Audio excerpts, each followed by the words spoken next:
ก็มีด้วยกันมากมายนะครับพูดถึงพระสัทธรรมเนี่ยมีมากมายการที่เราจะศึกษาเราก็เลือกดูว่าเราจะศึกษาอย่างไงนะจะศึกษาในส่วนที่เป็นพระวินัยนะครับพระวินัยก็มีถึง21,000 พระธรรมขันธ์นะครับข้อธรรมนะอันนี้คือข้อธรรมในเรื่องของพระวินัยพระวินัยก็คือเรื่องของศีลเนี่ยเรื่องของศีลข้อประพฤติปฏิบัติไม่ว่าจะเป็นของสามเณรสามเณรีหรือภิกษุภิกษุณีหรือว่าเป็นคฤหัสถ์นะครับเป็นของพระราชาเป็นของอมาตย์ผู้ปกครองประเทศเป็นของปัจจุบันก็จะเป็นรัฐมนตรีนายกรัฐมนตรีนะครับหรือว่าจะเป็นพ่อบ้านนะเป็นพ่อบ้านเป็นแม่บ้านเป็นพ่อเป็นแม่เป็นลูกนะครับที่จะต้องมีข้อประพฤติปฏิบัติต่อกันและกันนั่นก็เรียกว่าเป็นพระวินัยนะพระวินัยมีถึง 21,000 พระธรรมขันธ์ถ้าเราอยากจะรู้ในเรื่องของข้อประพฤติปฏิบัติที่เป็นศีลก็ดูในพระวินัยนะหรือว่าในพระสูตรก็มีนะในบางสูตรนะครับแต่ถ้าจะให้ละเอียดก็ไปดูในพระวินัยในต่อมาก็จะเป็นพระสุตตันตปิฎกพระสุตตันตปิฎกก็เป็นปิฎกที่สองนะในปิฎก3ปิฎกที่เราเรียกว่าเป็นพระไตรปิฎกนะซึ่งปิฎกที่สองเนี่ยก็มีข้อธรรมอยู่ถึง21,000 พระธรรมขันธ์นะครับเท่ากันกับพระวินัยปิฎกนะก็จะพูดถึงเรื่องราวต่างๆนะครับข้อธรรมต่างๆนะพูดถึงเรื่องของการบำเพ็ญบารมีของพระพุทธเจ้านะครับเรื่องของอดีตชาตินะครับของทั้งของพระพุทธเจ้าของพระสาวกทั้งหลายนะครับแล้วก็เป็นเรื่องเป็นราวมีตัวละครมีใครทำอะไรที่ไหนเมื่อไหร่อย่างไรนะครับอ่านแล้วก็สนุกดีนะครับถ้าเราอ่านด้วยความศรัทธานะอันนี้ก็คือเรื่องของพระสุตตันตปิฎกนะส่วนที่3เนี่ยก็คือเรื่องของพระอภิธรรมนะพระอภิธรรมนี้จะมีข้อธรรมมากที่สุดนะครับเท่ากับการนำเอาพระวินัยกับพระสุตตันตปิฎกเนี่ยมารวมกันนะครับก็จะเป็น 42,000 พระธรรมขันธ์นะพระอภิธรรมมีถึง 42,000 พระธรรมขันธ์เท่ากับพระวินัยกับพระสูตรเนี่ยเอารวมกันพระอภิธรรมนี้ก็จะพูดถึงตัวสภาวะธรรมตัวธรรมชาติตัวที่เป็นปรมัตถธรรมพูดถึงในส่วนที่เป็นจิตเจตสิกรูปนิพพานนะครับแล้วก็มีบางคัมภีร์ก็จะพูดถึงในเรื่องของบัญญัติบุคละบัญญัติอย่างนี้นะครับก็คือการบัญญัติเรื่องของชื่อต่างๆนะครับชื่อต่างๆเรื่องของขันธ์บัญญัติธาตุบัญญัติอะไรพวกนี้นะครับแล้วก็มีถึงบุคคลด้วยบุคคลบัญญัติด้วยนะแต่ที่เรานำมาศึกษานะครับตั้งแต่ตอนที่1นะครับก็คือครั้งที่1เนี่ยจนถึงครั้งที่ปัจจุบันในขณะนี้ก็คือครั้งที่36เนี่ยเราก็ได้นำเอาพระสุตตันตปิฎกนะครับซึ่งเป็นเล่มที่1ในสุตตันตปิฎกที่ชื่อว่าทีฆนิกายนะครับทีฆนิกายศีลขันธวรรคนะศีลขันธวรรคอยู่ในเล่มที่1ภาคที่1นะครับอันนี้คือเรานำเอาพระไตรปิฎกของมมลนะครับก็คือเป็นเล่มอย่างนี้นะครับเป็นเล่มแบบนี้นะเป็นเล่มแบบนี้นะก็จะมีอยู่ทั้งหมดอยู่49เล่มนะมีอยู่ทั้งหมด49เล่มขอโทษทีผมนี่เบื่อไปแย่มีอยู่ทั้งหมด91เล่มนะครับคือใน ในพระไตรปิฎกเล่มนี้เขารวมทั้งพระไตรปิฎกแล้วก็อัตถกถาไว้ในเรื่องเดียวกันเลยนะครับคือเราศึกษาพระไตรปิฎกนะครับจบลงแล้วเขาก็จะนำเอาอัตถกถามาต่อตอนส่วนตอนท้ายนะแล้วก็ศึกษาอัตถกถาเรื่องนี้จบแล้วก็ไปขึ้นพระไตรปิฎกเรื่องใหม่แล้วก็นำเอาอัตถกถามาต่อท้ายของพระไตรปิฎกอีกทีหนึ่งนะครับก็จะศึกษาไปอย่างนี้เรื่อยๆนะครับซึ่งเราก็ศึกษาในส่วนที่เป็นทีฆนิกายเราไปดูรายละเอียดนะคือเราศึกษามาจนถึงในเรื่องของทีฆนิกายนะครับทีฆนิกายในทีฆนิกายศีลขันธวรรคนะครับเราก็จะศึกษาในส่วนที่เป็นเรื่องของปุถุชนนะครับครั้งที่แล้วเนี่ยเราศึกษาเกี่ยวกับเรื่องของความหมายของพระตถาคตนะพระตถาคตมีความหมายอยู่8อย่างเราศึกษากันไปจนจบแล้วนะวันนี้เราจะมาขึ้นในส่วนที่เป็นคำว่าปุถุชนปุถุชนมีความหมายว่าอย่างไรนะครับเราก็ไปดูนะก็แนะนำหนังสือก่อนนะครับก็เป็นพระสุตตันตปิฎกนะครับทีฆนิกายนะศีลขันธวรรคนะครับแล้วก็เล่มที่1ภาคที่1ในหน้าที่170นะครับเลื่อนลงไปข้างล่างนะข้างล่างก็จะมีคำอธิบายคำว่าปุถุชนนะครับปุถุชนนะ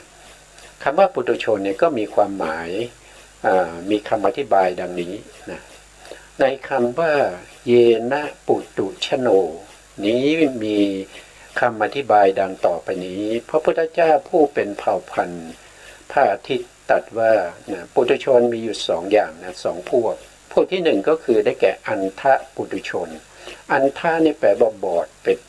แปลว่ามืดหรือบอดเนี่ยแปลว่าผู้ที่ไม่ได้ศึกษาเป็นปุถุชนที่มืดบอดนะครับไม่รู้เรื่องในเรื่องของความพ้นทุกข์นะครับไม่รู้ในเรื่องของขันธ์ยตนาธาตุนะครับเดี๋ยวเราไปดูคำอธิบายนะปุถุชนประเภทที่2เนี่ยเราก็เรียกว่าเป็นกัลยาณปุถุชนนะกัลยาณปุถุชนก็คือปุถุชนที่พอได้สดับในธรรมของพระอริยะนะถึงแม้ว่าจะไม่ได้เป็นพระอริยะนะครับ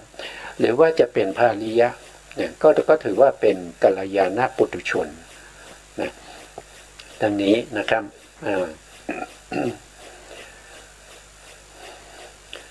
ในปุถุชน2พวกนั้นนะบุคคลผู้ไม่มีการเรียนการสอบสวนการฟังการทรงจำการพิจารณาในเรื่องของขันธ์เรื่องของธาตุและอายตนะเป็นต้นนั้นชื่อว่าอันทปุถุชนบุคคลผู้มีกิจเหล่านี้ชื่อว่ากัลยาณปุถุชนอันหนึ่งปุถุชน2พวกนี้นะเราก็ตรงนี้ก่อนนะครับปุถุชน2พวกนะครับพวกหนึ่งไม่เคยรู้เรื่องไม่เคยได้ยินเลยนะครับเรื่องของขันธ์คืออะไรนะบางท่านก็ว่าขันธ์ก็คือขันธ์ตักน้ำนะครับขันธ์ตักน้ำที่เราตักน้ำแล้วก็เอามาใช้นะครับล้างถ้วยล้างชามอาบน้ำก็ต้องใช้ขันธ์อย่างเงี้ยมันซึ่งมันไม่ถูกนะครับขันธ์ในที่นี้เป็นภาษาบาลีเขาแปลว่าเป็นกองนะครับเป็นกองนะครับเป็นหมวดเป็นกองอะไรล่ะที่เป็นหมวดเป็นกองนะครับก็พูดถึงขันธ์เนี่ยก็พระพุทธองค์ได้จำแนกไว้อยู่5อย่างด้วยกันนะจำแนกที่ไหนล่ะเอาอะไรมาจำแนกนะครับพระพุทธองค์ทรงจำแนกในตัวของเราเนี่ยนะครับในตัวของเราเนี่ยมีอยู่5นั้นเรียกว่าเป็น5กองเรียกว่าเป็น5ขันธ์นะครับ5กองนั้นก็คือได้แก่1ก็คือเขาเรียกว่าเป็นรูปขันธ์นะครับรูปคำเดียวนะครับก็เป็นขันธ์ได้แต่ถ้าเราลงแจกจำแนกออกไปในรูปนะครับโดยละเอียดเนี่ยเราก็จะเห็นได้ว่ารูปโดยในบุคคลคนหนึ่งเนี่ยก็จะมีรูปอยู่27รูป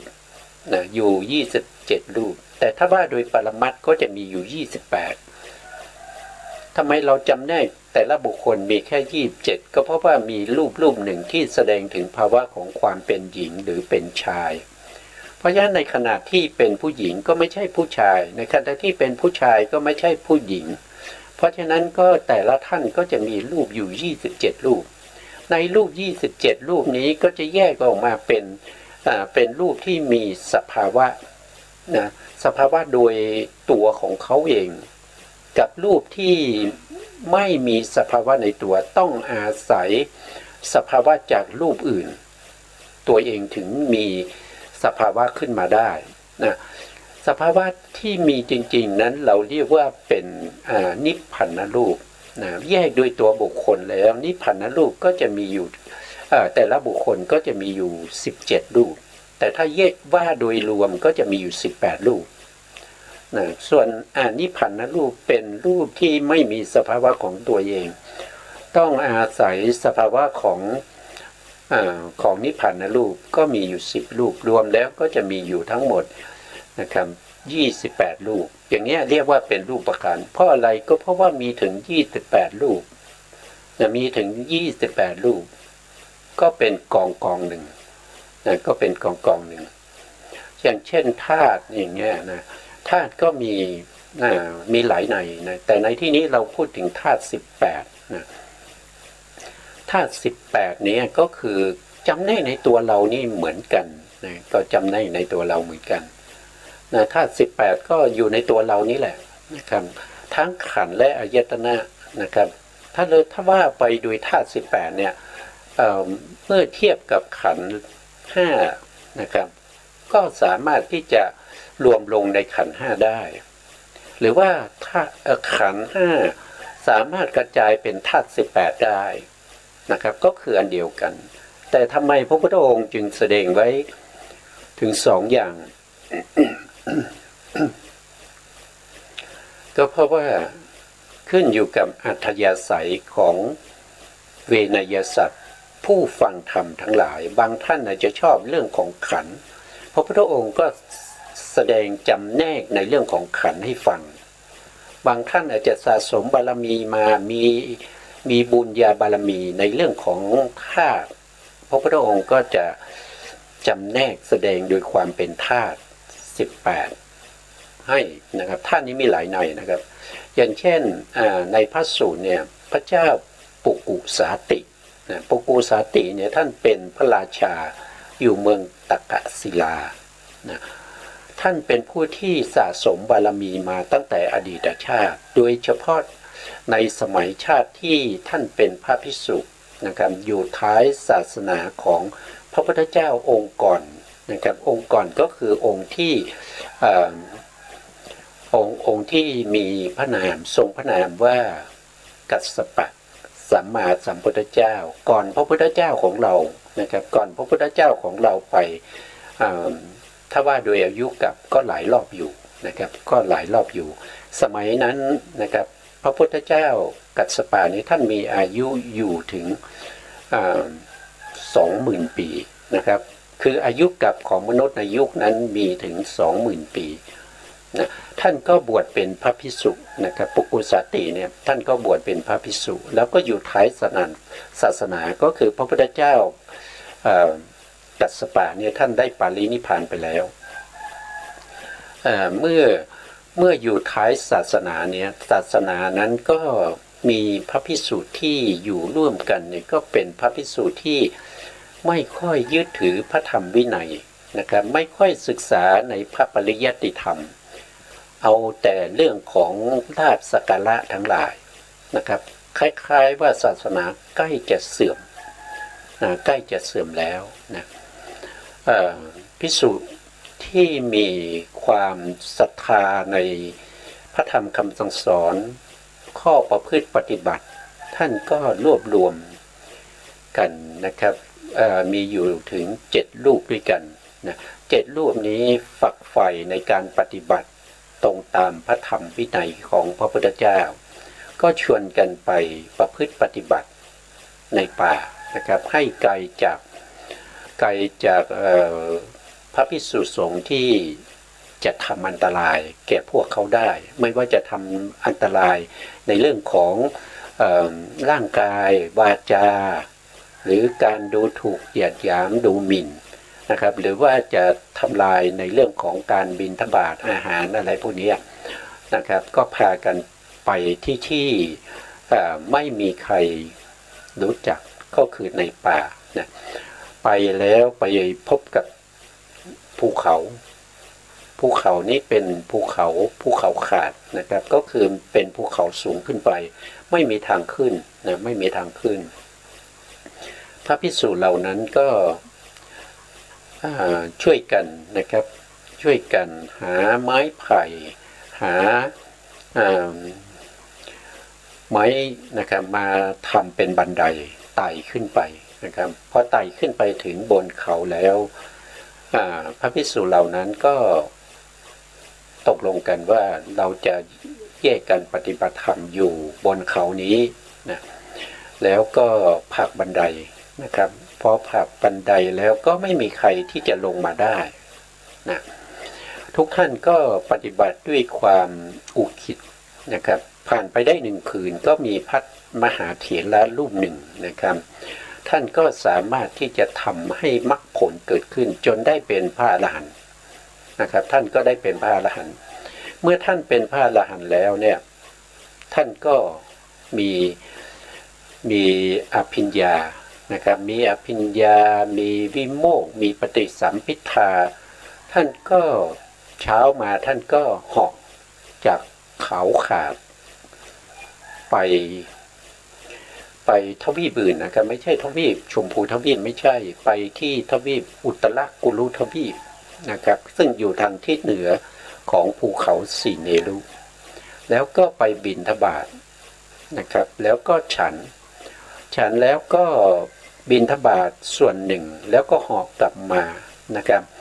เอาไม้ให้แก่เอาอาหารเหล่านั้นนะอาหารบิณฑบาตมาให้แก่พระภิกษุอีก6 รูปพระภิกษุอีก6 รูปก็ไม่ฉันนะครับก็ทุกองค์ก็ตั้งหน้าตั้งตาปฏิบัติแล้วก็บอกว่าเราไม่ได้ตกลงกันนะครับว่ารูปไหนที่ได้สำเร็จเป็นพระอรหันต์แล้ว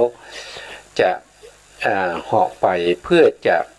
ไปบิณฑบาตมาเลี้ยงรูปที่ยังกำลังปฏิบัติอยู่เราไม่ได้ตกลงกันนะครับเพราะฉะนั้นเราไม่ฉันอาหารบิณฑบาตก็เหมาะสมกับบุคคลที่ได้ตรัสรู้ได้เป็นพระอรหันต์อย่างท่านแล้วนะครับส่วนพวกเรายังเป็นปุถุชนอยู่ไม่สมควรนะครับก็ไม่รับนะแล้วก็ปฏิบัติธรรมต่อไปนะครับผ่านมาคืนที่2นะครับก็มีพระเถระรูปหนึ่งนะครับท่านก็ได้เป็นพระอนาคามีนะครับได้เป็นพระอนาคามียังไม่ได้เป็นพระอรหันต์นะแล้วท่านก็ทำเช่นเดียวกับพระอรหันต์ที่เป็นพระมหาเถระพระมหาเถระหลังจากที่บิณฑบาตมาแล้วภิกษุทั้ง6 รูปไม่ฉันนะครับพระมหาเถระก็เหาะหนีไปอยู่ที่อื่นนะครับก็เหลือภิกษุ6 รูปต่อมาคืนนั้น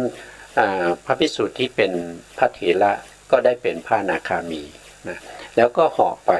นะครับไปบิณฑบาตอาหารมาให้แก่ภิกษุที่เหลืออีก5 รูปภิกษุ5 รูปนั้นก็ไม่รับอาหารนะครับก็เหมือนเดิมนะครับไม่ได้ตกลงกันนะครับพระที่เป็นพระเถระที่ท่านได้คุณวิเศษได้เป็นพระอนาคามีท่านก็เหาะหนีไปนะครับแล้ว5 รูปนี้ก็มีปุกุสาติที่เราพูดถึงนี่แหละเป็นผู้สะสมในเรื่องของธาตุนะครับเรื่องของธาตุพิจารณาธาตุโดยเป็นส่วนมากนะครับท่านพิจารณาในแห่งธาตุ6นะครับธาตุ6ไม่ใช่ธาตุ18นะครับธาตุ6เนี่ยก็คือได้แก่ปฐวีธาตุก็คือธาตุดินนะครับ1คือธาตุดินปฐวีธาตุ2อาโปธาตุธาตุน้ำ3เตโชธาตุธาตุไฟ4วายโยธาตุธาตุลมนะครับแล้วก็ต่อมาก็อากาศธาตุนะครับธาตุที่5เป็นอากาศธาตุ อากาศธาตุก็คือเป็นช่องว่างนะครับเป็นช่องว่างเป็นธาตุเป็นช่องว่างเป็นความเบิงบานนะแล้วก็ธาตุที่6เนี่ยที่ท่านพิจารณามากนั่นก็คือได้แก่วิญญาณธาตุนะครับก็คือธาตุ6นะครับไม่ก็ถ้าว่าโดยธาตุโดยปกติแล้วเราจะเข้าใจว่าธาตุ18นะครับแต่ท่านปุกกุสาตินะท่านพิจารณาธาตุ6นะครับ5 รูปนะครับ5 รูปก็จะมีปุกกุสาติ1ท่านนะครับแล้วท่านที่2ก็คือได้แก่พระพาหิยะนะครับพระพาหิยะนะครับรูปที่3ก็คือได้แก่พระกุมารกันกุมาระกุมาระเป็นพระภิกษุที่มีเอกทัคคะในเรื่องของการจัดเสนาสนะนะครับมีท่านจะมีไฟที่นิ้วมือนะครับไฟที่นิ้วมือเป็น ท่านเป็นบุคคลที่เป็นเขาเรียกว่าเป็นบุคคลที่เกิดในภพสุดท้ายเป็นปัจฉิมภวิกะบุคคลนะครับในขณะที่ท่านเกิดเนี่ยคือท่านยังไม่เกิดนะครับท่านยังอยู่ในครรภ์อยู่พอดีมารดาของท่านนะเสียชีวิตนะครับเสียชีวิตเนี่ยเขาก็ไปเผาใช่ไหมครับเอาไปเผาสัปเหร่อก็เอาไปเผาพอไปเผาเนี่ยก็ทำไปทำมาก็มีเด็กนะครับออกมาจะล่วงตกลงมานะครับล่วงตกลงมานั่นก็เป็นทารกนะครับทารกนี้แหละก็คือกุมารละผมจำชื่อท่านไม่ได้นะครับต้องขออภัยนะครับกุมารละอะไร นะครับแล้วก็เอาไปเลี้ยงนะครับพอโตมานิดหนึ่งประมาณ 7-8 ขวบเนี่ยท่านก็ได้บวชเป็นสามเณรนะครับไม่นานท่านก็ได้เป็นพระอรหันต์ได้เป็นพระอรหันต์ในสมัยพระพุทธเจ้าของเรานะไม่ใช่สมัยพระพุทธเจ้ากัสสปะนะครับพระพุทธเจ้ากัสสปะนี้ท่านได้มรณภาพนะครับบนภูเขาขาดนะครับแล้วมี1คือปุกกุสาติใช่ไหมครับ2พระพาหิยะ3ก็คือกุมาระนี่แหละเนี่ยเป็นผู้ที่พอมาพบนี้นะครับพอมาสมัยพระพุทธเจ้าของเราโคตมะเนี่ยบุคคลเหล่านี้เขาก็เป็นบุคคลที่เป็นพระวิกะบุคคลก็คือหมายถึงว่าเป็นบุคคลที่เกิดในภพสุดท้ายจะไม่ตายก่อนที่จะได้เป็นพระอรหันต์นะครับแล้วก็มีสุปิยะปริภาชกอีกท่านหนึ่งนะครับแล้วท่านที่5เนี่ยชื่อว่าอะไรเอ่ยนะครับผมไม่ได้ดูนะครับไม่ได้ดู ก็จะลืมนะก็คือประสาทไม่ค่อยดี สมองไม่ค่อยดีนะครับไม่ได้คือเราไม่ได้จับตำราบ่อยๆเนี่ยมันก็จะลืมได้นะครับบางครั้งเราพูดถึงนะครับเราพูดถึงด้วยเนื้อหาที่มันสื่อไปถึงเนี่ยเราก็ยกตัวอย่างขึ้นมาเพื่อให้ท่านผู้ฟังและผู้ชมเนี่ยได้ทราบนะครับว่าเกี่ยวเนื่องกันนะเราสามารถที่จะหาที่มาที่ไปได้นะครับผมก็หาว่าผมจดไว้ตรงไหนเอ่ยนะภิกษุ7 รูปในท้ายสมัยของพระพุทธเจ้ากัสสปะสัมมาสัมพุทธเจ้านะครับหาไม่เจอจดไว้มากมายนะครับเพราะว่าการที่จะกลัวลืมมันนั่นแหละก็เลยจดเอาไว้นะครับก็จดเอาไว้มันพอจดไว้แล้วก็หายากนะครับมันมีหลายเรื่องเหลือเกินที่จดไว้นะถ้านึกได้เดี๋ยวจะบอกให้นะครับมีอยู่5 ท่านนะครับ5 ท่านนี้ก็มรณภาพโดยความเป็นปุถุชนนะครับแล้วก็ไปเกิดเป็นเทพบุตรนะครับก็เวียนว่ายตายเกิดอยู่ในสุคติภูมิแล้วก็ไปพระพุทธเจ้าของเราโคตมะเนี่ยอุบัตินะครับพวกนี้ก็ได้มาเกิดเป็นมนุษย์นะครับก็เป็นปุกกุสาติก็คือเป็นพระราชาท่านหนึ่งนะครับพิจารณาในเรื่องของธาตุ6นะครับแล้วก็ได้เป็นท่านก็ได้เมื่อได้ฟังธรรมจากพระพุทธองค์ในเรื่องของธาตุ ธาตุวิพังค์นะครับพระสูตรชื่อว่าธาตุวิพังค์ก็ไปเปิดดูได้นะครับธาตุวิพังค์ท่านก็ได้เป็นพระอนาคามีนะครับแล้วก็ท่านก็เสียชีวิตเนื่องจากว่าถูกแม่โคอ่อนเนี่ยขวิดตายนะครับอันนี้คือปุปุสติแล้วก็ไปเกิดเป็นพรหมนะครับเพราะเป็นพระอนาคามีแล้วนะส่วนพระพาหิยะนี่ก็ได้เป็นพระอรหันต์นะครับแล้วก็เป็นบุคคลที่ฟังธรรมจากพระพุทธองค์ไม่ถึงครึ่งคาถาเหมือนกันจำน่าจะเป็นอย่างนั้นนะครับไม่คือแสดงธรรมยังไม่จบนะครับก็หนึ่งคาถาแสดงยังไม่จบแต่ท่านพาหิยะก็ตรัสรู้เป็นพระอรหันต์แล้ว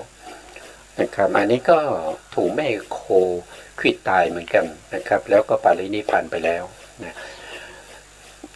เลย3ท่านนะครับสุปิยะปริภาชกเนี่ยไม่รู้ไปไหนนะครับในสมัยพระพุทธเจ้าของเราเนี่ยนะครับไม่รู้ว่าจะเป็นสุปิยะภาชกที่อยู่ในเรื่องของศีลขันธวัตรหรือเปล่านะครับที่เราเคยพูดกันนะครับในเรื่องของเป็นบุคคลที่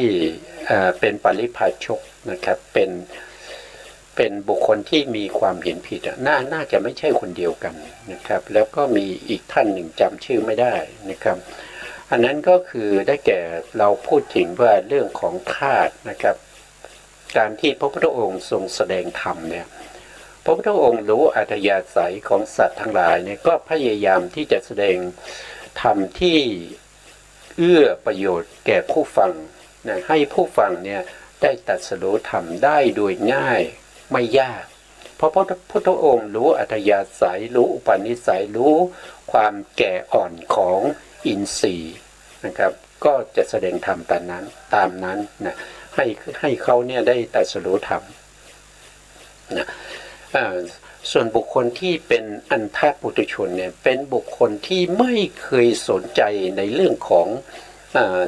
องการฟังพระสัทธรรมเลยไม่เคยสะสมบารมีเหล่านี้มานะครับไม่รู้จักคำว่าขันธ์เลยนะไม่รู้จักคำว่าขันธ์คืออะไรก็ไม่รู้จักธาตุคืออะไรก็ไม่รู้จักนะอายตนะคืออะไรก็ไม่รู้จักนะครับอันทปุถุชนนะอันนี้ชื่อว่าอันทปุถุชนเพราะอันทปุถุชนก็คือหมายถึงอันทนี่แปลว่าเป็นคนที่มืดบอดจากพระสัทธรรมของพระพุทธเจ้านะครับอาจจะไปเอาพระธรรมของเดรัจฉีหรือว่าเป็น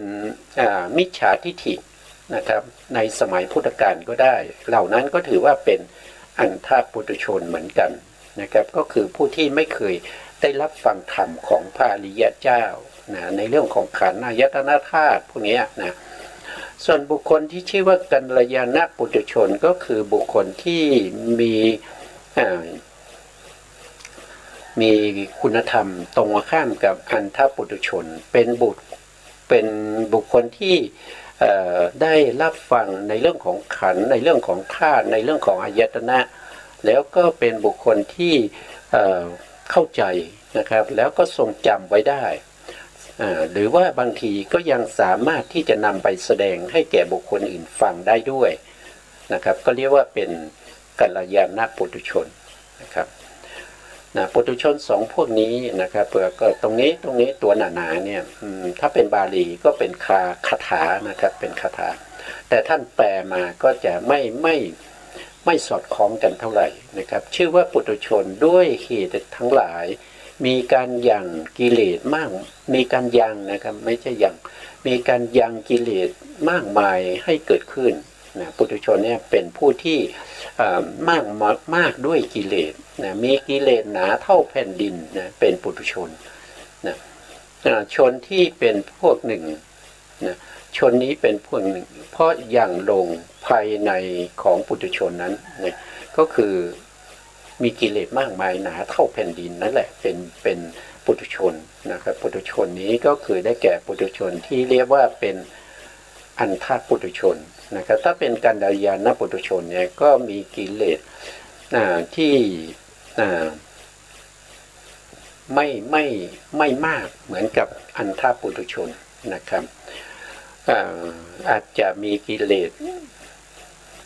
อย่างเช่นพระโสดาบันเนี่ยถ้าเราพูดถึงเนี่ยก็คือเป็นบุคคลที่มีถ้าพูดถึงเอาปุถุชนที่เป็นอันธปุถุชนมาเทียบเนี่ยอันธปุถุชนเนี่ยมีกิเลสหนาเท่าแผ่นดินนะครับถ้าเป็นโสดาบันแผ่นดินกิเลสที่เหลือเนี่ยก็เท่ากับอะไรเท่ากับเม็ดถั่วนะครับ7 เม็ดนะครับเท่ากับเม็ดถั่วหรือเม็ดข้าวสารหรือว่าเม็ดอะไรสักอย่างหนึ่งนะเม็ดมะขามป้อมก็ได้นะครับแค่7 เม็ดเท่านั้นเองกิเลสของท่านจะเหลืออยู่เท่านั้นของโสดาบันนะครับของโสดาบันซึ่งเป็นพระอริยะแต่ถ้าเป็นกัลยาณปุถุชนเนี่ยก็มีกิเลสที่เบาบางนะครับมีกิเลสที่เบาบางแต่ก็ยังไม่ถึงกับว่าสามารถที่จะละกิเลสที่เป็นอนุสัยได้เหมือนกับโสดาบันถ้าเป็นโสดาบันเนี่ยท่านละอนุสัยกิเลสที่เป็นเขาเรียกว่าเป็นกิเลสที่เป็นเขาเรียกว่าเป็นทิฏฐานะครับกิเลสที่เป็นอนุสัยกิเลสเนี่ยก็จะเรียกว่าเป็นทิฏฐานุสัยนะทิฏฐานุสัยกิเลสนะครับแล้วก็การมราคะกิเลสประเภทที่เป็นอย่างหยาบแล้วก็นำไปสู่อบายนะแล้วก็ยังละ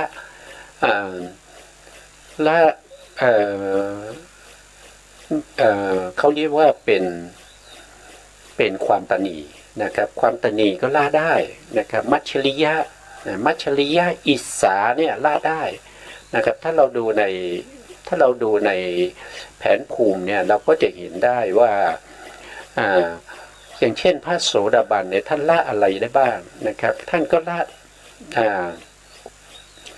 ตัวที่จริงๆเนี่ยท่านละตัวนี้ได้นะครับก็คือทิฏฐิเจตสิกนะครับทิฏฐิเจตสิกดวงหนึ่งนะที่ท่านละได้อิสสาเจตสิกนะครับแล้วก็มัชฌริยะเจตสิกแล้วก็วิจิกิจฉาเจตสิกนะครับละเจตสิกไปได้ถึงอกุศลเจตสิกนะครับละไปได้ถึง4 ดวงด้วยกันนะครับ4 ดวงด้วยกันแล้วก็ทำโลภะนะครับโลภะที่เป็นการมราคะนุสัยเนี่ยที่เป็นอย่างหยาบแล้วก็นำไปสู่อบายเนี่ยท่านเป็นผู้ละได้นะท่านละได้แล้วนะโดยความเป็นตนุกละปะหารก็คือท่านถึงแม้ว่าท่านจะละโลภะได้ไม่หมดแต่ท่านก็ทำให้โลภะนั้นเบาบางได้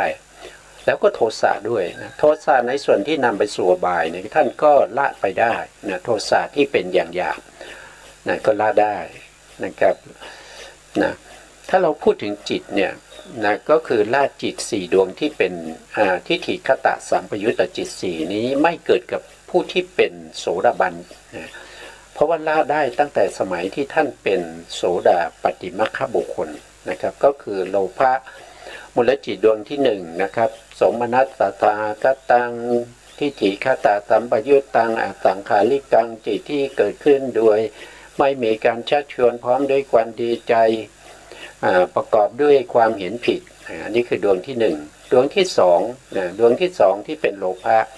อันนี้ก็เช่นเดียวกันแต่แตกต่างไปจากดวงที่1ก็คือจะต้องมีการชักชวนจิตที่มีการชักชวนพร้อมด้วยความดีใจประกอบด้วยความเห็นผิดดวงที่3ที่ท่านละได้ก็คือโลภะมูลจิตดวงที่5นะครับที่ชื่อว่าอสังขาริกังนะครับที่ชื่อว่าอุเบกขาสัมปยุตตังอสังขาริกังนะดวงที่4ที่ท่านละได้ก็คือโลภะมูลจิตดวงที่6นะครับก็คืออุเบกขาอุเบกขาสหคตังทิฏฐิคตสัมปยุตตังอาสังขาริกังเพราะฉะนั้นโลภะ4 ดวงนี้จะไม่มีแก่บุคคลที่เป็นโสดาบันขึ้นไปตั้งแต่โสดาบันแล้ว4 ดวงนี้จะไม่มีแล้วก็ละได้ตรงนี้อีกดวงหนึ่งก็คืออุเบกขาวิจิกิจฉาสัมปยุตตังก็คือโมหะมูลจิตที่มีเวทนาเป็นอุเบกขาประกอบด้วยวิจิกิจฉาก็คือความลังเลสงสัยใน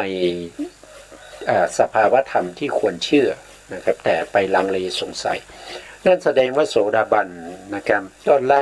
จิตที่เป็นอกุศลได้อยู่5ดวงนะครับ ก็จะเป็นลักษณะอย่างนี้นะครับอันนี้ก็คือว่าโดยพระอริยบุคคลนะครับถ้าเป็นกัลยาณปุถุชนเนี่ยท่านยังละในส่วนที่เป็นอกุศลจิตไม่ได้นะครับแต่ท่านจะละได้ด้วยความเป็นเขาเรียกว่าเป็นตัดทางคะประหารละด้วยความเป็นสมุทเฉทไม่ได้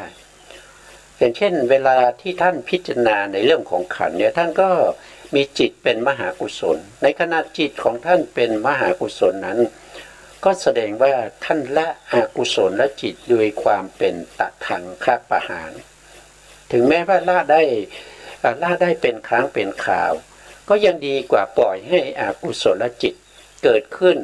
ตลอดเวลานะครับจิตขึ้นวิถีเมื่อไหร่ชวนะก็เป็นอกุศลตลอดอย่างเงี้ยมันไม่ดีนะครับเมื่อท่านพิจารณาในเรื่องของขันธ์ในเรื่องของธาตุในเรื่องของอายตนะเนี่ยในขณะที่ท่านพิจารณาหรือในขณะที่ท่านกำลังฟังพระสัทธรรมจากใครคนใดคนหนึ่งนะครับที่เขามีความรู้ความเข้าใจมาแสดงธรรมเนี่ยในขณะนั้นจิตของท่านก็จะเป็นมหากุศลเมื่อเป็นมหากุศลนั่นก็แสดงว่าท่านได้ละอกุศลด้วยความเป็นตัดทางฆ่าประหารอย่างนี้ก็เรียกว่าเป็นกัลยาณปุถุชนนะเป็นกัลยาณปุถุชนนะคนที่เป็นกัลยาณปุถุชนเนี่ยมันบางครั้งก็เป็นอันธปุถุชนได้เหมือนกันนะครับอันธปุถุชนก็คือในขณะที่ท่านไม่ได้พิจารณาในเรื่องของขันธ์อายตนะท่านในขณะที่จิตของท่านเนี่ยไม่ได้เป็นมหากุศลจิตของท่านเป็นอกุศลนะครับอย่างเช่นนึกถึ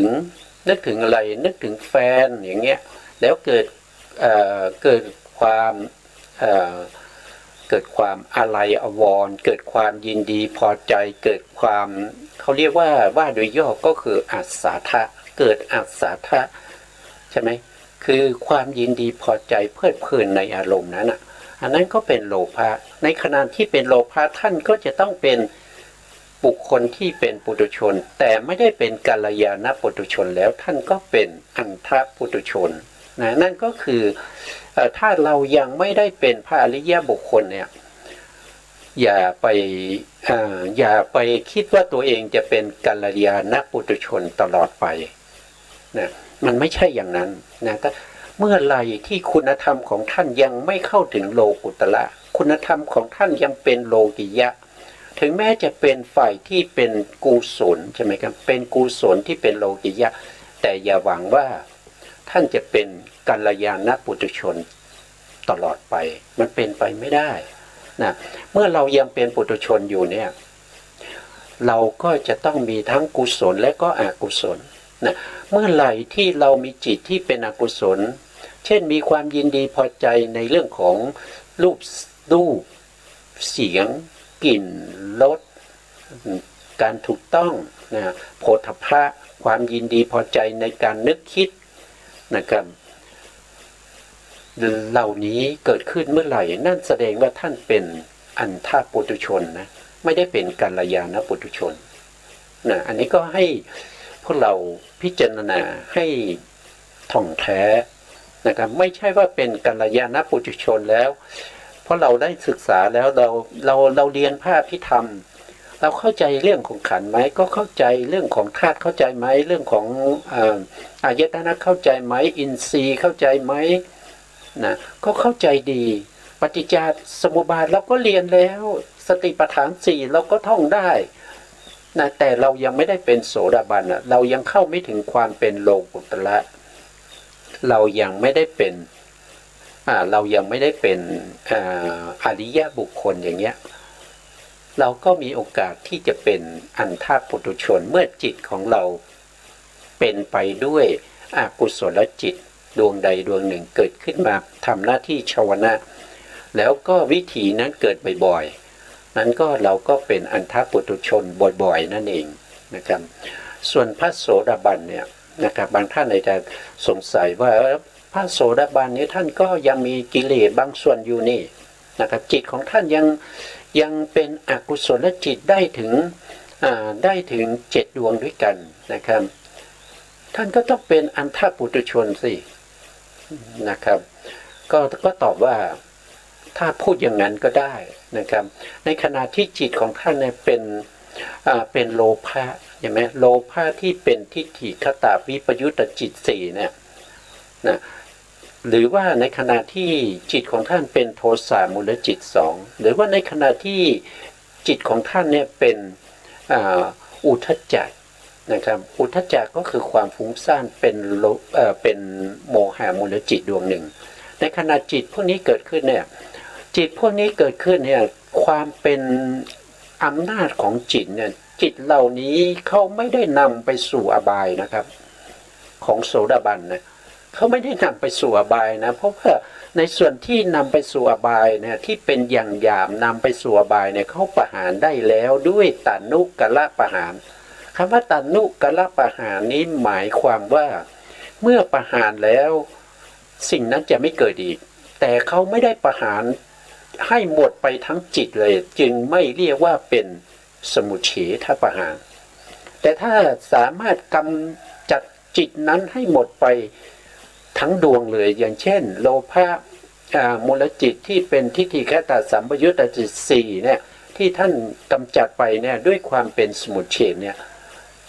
อันนี้จะไม่เกิดแก่ท่านอีกก็เรียกว่าเป็นสมุเฉทประหารแต่ถ้าจิตไหนที่ท่านยังมีอยู่แต่ว่ากิเลสที่อยู่ในจิตเหล่านั้นเนี่ยไม่มีอำนาจในการที่จะนำท่านไปเกิดในอบายการกระทำอย่างนั้นการประหารอย่างนั้นเนี่ยเขาเรียกว่าเป็นตานุกละประหารก็คือทำให้เบาบางลงซึ่งมันจะแตกต่างกันกับการประหารด้วยตัดทางฆ่าประหารตัดทางฆ่าประหารเนี่ยมันคือมันประหารได้เฉพาะในขณะที่จิตของเราเป็นมหากุศลเท่านั้นหลังจากจิตของเราวิถีที่เป็นมหากุศลหมดไปแล้วอกุศลวิถีเกิดขึ้นเนี่ยอกุศลวิถีนั้นก็ยังสามารถนำเราไปเกิดในอบายได้นั่นคือตัดทางฆ่าประหารเขาจะให้ผลเฉพาะในขณะที่จิตเป็นกุศลเท่านั้นแต่ถ้าเป็นตานุกละประหารเนี่ยเขาให้ผลเราในประวัติการได้แต่ในปฏิสนธิการที่จะนำเราไปเกิดในอบายเนี่ยมันไม่ได้แล้วก็ให้ผลในประวัติการในกรรมนั้นก็ไม่หนักหนาเท่ากับมีอกุศลจิตที่เต็มไปด้วยอกุศลเขาเรียกว่าเป็นอนุสัยที่เต็มเปี่ยม 100% อย่างเงี้ยมันก็จะแตกต่างกันไปนะครับก็ขึ้นอยู่กับชั้นแต่ละชั้นคุณธรรมของผู้ที่ปฏิบัติธรรมนะครับผู้ที่มีคุณธรรมเป็นระดับชั้นไปนะอันนี้จึงเรียกว่าเป็นอันธปุถุชนนะครับเป็นกัลยาณปุถุชนเป็นพาริยบุคคลนะพาริยบุคคลก็มีถึงถ้าว่าเราก็ไม่พูดถึงพาริยบุคคลที่มีขนาดจิตเดียวนะครับพาริยบุคคลก็มี4นั่นก็คือเป็นโสดาปัตติผลก็เรียกว่าเป็นโสดาบันนะครับหรือว่าสกทาคามิผลก็เรียกว่าเป็นพระสกทาคามีอนาคามิผลก็เรียกว่าเป็นพระอนาคามิผลนะอรหันตผลก็เรียกว่าเป็นพระอรหันต์นะครับอริยบุคคลนะครับก็มี4นะครับแล้วก็มีกัลยาณปุถุชนนะครับแล้วก็มีอันธปุถุชนนะครับตามพระสูตรนี้นะตามพระสูตรนี้นะครับพระสูตรนี้คือพระสูตรอะไรก็คือเรากำลังพูดถึงในเรื่องของพรหมชาลสูตรซึ่งเป็นสูตรแรกที่อยู่ในทีฆนิกายศีลขันธวรรคนะครับเรากำลังศึกษาในส่วนที่เป็นอัตถกถาของพรหมชาลสูตรนะครับซึ่งเป็นสูตรแรกในพระสุตตันตปิฎกเพราะฉะนั้นในอัตถกถานี้ก็จะมีการอธิบายที่ยืดยาวนะครับยืดยาวเพราะเป็นการที่จะเ ปูพื้นฐานนะครับถ้าเราไปศึกษาในสูตรต่อไปหลังจากสูตรที่เป็นพรหมชาลสูตรแล้วเนี่ยอรรถกถาก็จะสั้นลงในส่วนที่ท่านได้อธิบายแล้วเนี่ยท่านก็ไม่อธิบายนะครับให้เรากลับไปดูนะครับว่าคำนี้มีความหมายอย่างไรก็ให้กลับไปดูในพรหมชาลสูตรได้อธิบายไว้แล้วนะครับก็จะเป็นลักษณะอย่างนี้นะครับต่อไปนะครับต่อไปภายในปุถุชนดังนี้นะครับจริงอยู่ปุถุชนนั้นชื่อว่าปุถุชนด้วยเหตุเป็นต้นว่ายังนะครับยังอะไรยังกิเลสยังกิเลสเดี๋ยวผมนะครับยังกิเลสเป็นต้นมีประการต่างๆมากมายให้เกิดนะอย่างที่พระธรรมเสนาบดีสารีบุตรพระเถระกล่าวไว้ว่าชื่อว่าปุถุชนเพราะยังกิเลสมากมายให้เกิดเพราะยังกำจัดสักยะทิฏฐิมากมายไม่ได้เอาตรงนี้ก่อนนะครับคำว่าสักยะทิฏฐินะคำว่าสักยะทิฏฐิก็คือความเห็นผิดอย่างหนึ่งนะครับสักยะทิฏฐินี้เป็นทิฏฐิที่มีความเห็นผิดโดยสามัญทั่วไปนะครับเห็นว่าเป็นตัวเป็นตนนะครับเห็นว่ารูปเป็นเราเราเป็นรูปมีเรามีรูปของเราอะไรพวกนี้นะครับสักยะทิฏฐิเนี่ยถ้าผมได้ไปอ่านพระสูตรหนึ่งนะครับอยู่ในมัชฌิมานิกายนะครับอยู่ในมัชฌิมานิกายมูลปัณณาสแต่เป็นเล่มที่สองเป็นพระสูตรแรกที่ชื่อว่าจุลสีหานาถนะครับจุลสีหานาถท่านพูดถึงเรื่องของสมัย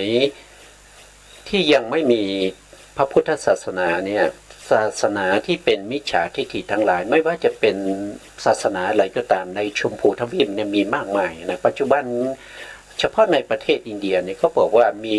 ลัทธิศาสนาเนี่ยมากมายเป็น100 กว่าลัทธินะครับ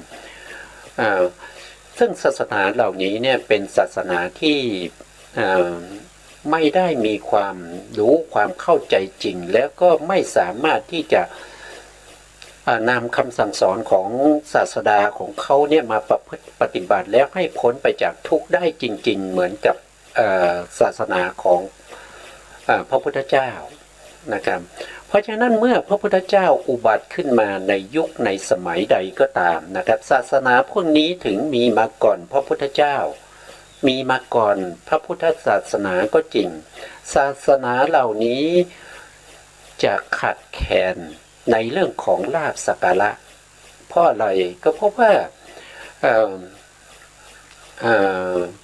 ขหบดีนะครับหรือว่าเป็นชาวบ้านนะครับหรือว่าเป็นเศรษฐีเป็นพระราชาเป็นอำมาตย์นะครับตลอดไปจนถึงพวกที่เป็นเทวดาเป็นพรหมก็แล้วกันนะครับตั้งแต่เดรัจฉานขึ้นมาเลยนะทุกคนก็จะมุ่งหน้ามาถวายสักการะแด่พระสัมมาสัมพุทธเจ้านะครับเพราะฉะนั้นศาสนาอื่นนี้ก็จะขัดแคลนลาภสักการะเพราะฉะนั้นพวกที่เป็นนอกพระพุทธศาสนาเนี่ยท่านก็จะมาเป่าประกาศนะครับมาเป่าประกาศในที่ชุมชนนะครับว่าศาสนาทุกศาสนาเป็นศาสนาที่ดีสอนให้คนทำความดีศาสนาพุทธมีพระสัมมาสัมพุทธเจ้าเป็นศาสดามีพระธรรมคำสั่งสอนมีพระสาวกศาสนาของเราก็มีนะครับมีศาสดาคือบุรณกัสสปะคำสั่งสอนของบุรณกัสสปะก็มีสาวกของบุรณกัสสปะก็มีเราก็เป็นพระสงฆ์จะแตกต่างอะไรกับศาสนาพุทธเมื่อไม่แตกต่างกันอย่างนี้ท่านก็มาทำบุญกับเราก็ได้นะครับได้เหมือนกันนะครับเราก็สอนให้ท่านสามารถจะหลุดพ้นได้หลุดพ้นจากทุกข์ได้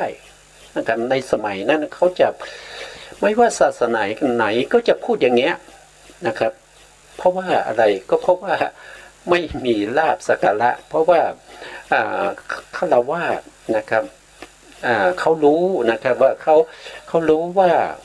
การทำบุญเนี่ยควรทำที่ไหนแล้วได้ผลมากนะเพราะฉะนั้นการพูดอย่างนี้การทำอย่างนี้ก็เป็นเหตุเป็นปัจจัยให้พระภิกษุทั้งหลายเนี่ยมาประชุมกันเมื่อมาประชุมกันแล้วเนี่ยก็พูดสิ่งเหล่านี้ว่าศาสนาของในสัญชัยนะครับศาสนาของบุรณกรรมสปาศาสนาของนิคนนาถบุตรท่านพูดอย่างนี้นะเขาก็มีเหมือนเราก็มีเหมือนเขามันต่างกันตรงไหนนะอันนี้คือพระภิกษุที่เป็นปุถุชน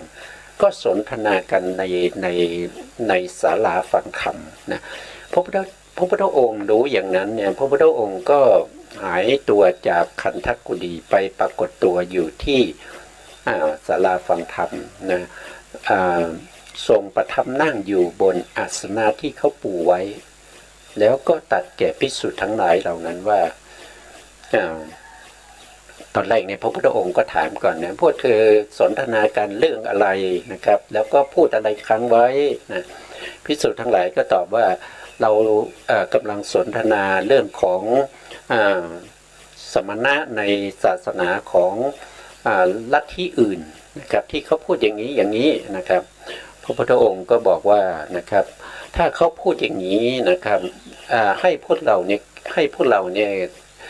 แก้อย่างนี้นะครับให้แก้อย่างนี้นะครับถ้าเขาพูดถึงอย่างนี้เนี่ยก็ให้เราเนี่ยถามว่าสิ่งที่ดีที่สุดเนี่ยมันมีมากไหมสิ่งที่ดีที่สุดเนี่ยมันมีอย่างเดียวใช่ไหมครับมันมีอย่างเดียวนะครับแล้วอย่างเดียวนั้นมันคืออะไรอย่างเช่นเราจะพ้นทุกข์เนี่ยเราจะต้องการพ้นทุกข์ชั่วคราวหรือว่าเราจะต้องการพ้นทุกข์แบบตลอดไปนะครับการพ้นทุกข์ของเราเนี่ยเราต้องการให้พ้นทุกข์แบบตลอดไปในการพ้นทุกข์ตลอดไปเนี่ยมีเฉพาะในศาสนาพุทธเท่านั้นนั่นเรียกว่าเป็นภิกษุสมณะนะสมณะที่หนึ่งนะครับอย่างที่พระพุทธองค์ได้แสดงให้แก่พระปริพาชกสุภัททะก่อนที่จะปารินิพพานนะครับที่มาถามในเรื่องของศาสนาไหนที่มีสมณะทั้งสี่นะครับพระพุทธองค์ก็ได้ตรัสตอบว่าศาสนาไหนที่มีสติปัฏฐานสี่สัมมาปัฏฐานสี่อิทธิบาทสี่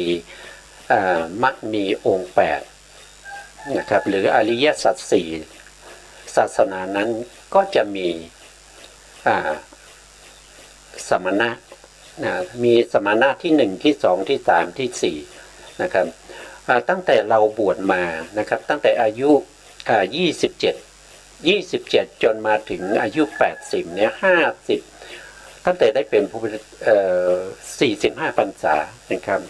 หรือว่าตั้งแต่บวชมาเลยนะครับก็ไม่พบแล้วก็ไม่เห็นลัทธิอื่นหรือศาสนาอื่นเนี่ย